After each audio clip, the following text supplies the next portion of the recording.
I didn't recognize the man standing in my kitchen until he waved at me. I came home from work last night, around 7 p.m. The apartment was dark, except for the light above the stove. First thing I noticed was a smell, garlic and onions frying in oil, which was weird since I lived alone and hadn't cooked in days. Then I saw him, standing at the stove, back to me, stirring a pan, looking as if he belonged there. For several seconds, I just stared. He was about my height, same hair, wore the same navy jacket that hung on the back of the chair. Then he turned around. He had my face, not similar, exactly. He offered me a polite smile. "You're early," he said. My keys clattered from my hand onto the floor. We stood and stared at each other across the tiny kitchen. "Who are you?" I managed. He looked puzzled, like I had asked a stupid question. "I live here," he said. I snatched up a glass from the counter, the first thing I could reach, and hurled it at him. It hit the cabinet behind and shattered. He didn't flinch. "Hey," he said, calm as everything. "You're going to hurt someone." He turned off the stove and walked to the table. I stumbled back into the hallway without thinking. "Look," he said, hands up. "You're confused. It's all right." His voice was my voice, exactly the way I sound. "I'm calling the police," I stammered. "You already have," he replied. My phone was on the kitchen table.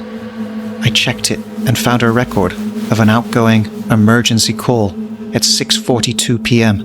when I was still at work. "They've been," he said softly. "What?" He nodded toward the living room. My legs somehow carried me forward. I peered around the doorway. 2 uniformed officers sat on my couch. They were perfectly still, but they were breathing, slowly. Their eyes were open, staring through the far wall. "What did you do?" I whispered. "I didn't do anything," he said. "This part just takes a little while." "A while for what?" He pulled out a chair from the table and sat down. "For one of us to remain." I saw on the table the dinner was laid out for only one. "I don't understand," I said. "I know," he replied. "I didn't either." The sentence hung in the air. "Either?" I asked. He nodded. "Last week, I came home, and someone else was already here." My throat closed up. "He looked like me," he continued. "Like you do now." One of the officers shifted on the couch, looking towards the kitchen. "He told you to be calm?" I asked. "Yes." "And the police came?" "Yes." A cold shock was spreading through my chest. "What happened to him?" I asked. He gestured toward the hallway. There was a shape on the floor that I hadn't noticed before. A body, tucked against the bedroom door, curled, wearing my work clothes, my shoes, my face. The skin was grey and taut, like it had been dead for days. "That was me," he said. One of the officers rubbed his face, looking tired. "You killed him?" I said. "No," he replied. "You did." My ears rang. "I didn't." "You don't remember yet," he said. but you will."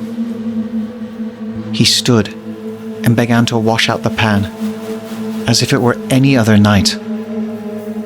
"It's always like this," he continued. "The new one shows up, someone panics." My legs felt like jelly.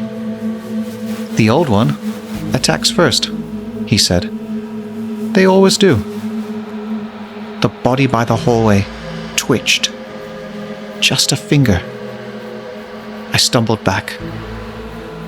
"They don't die straight away," he murmured. "One of us just becomes less." One officer turned towards me, reaching out, his eyes clear and alert now. I tried to bolt through the door, but my legs wouldn't coordinate properly. "I remember this bit," he said behind me. "It's the worst." I could still feel everything. I just couldn't move anything properly. "You'll figure it out soon," he said. "You'll believe you always lived here." And he was right. I remember standing where he stood, looking at me. My eyes strayed to the body. It was breathing again. Its eyes were open and staring at me with terror and confusion. It spoke in my voice. I didn't recognize the man standing in my kitchen until he waved at me.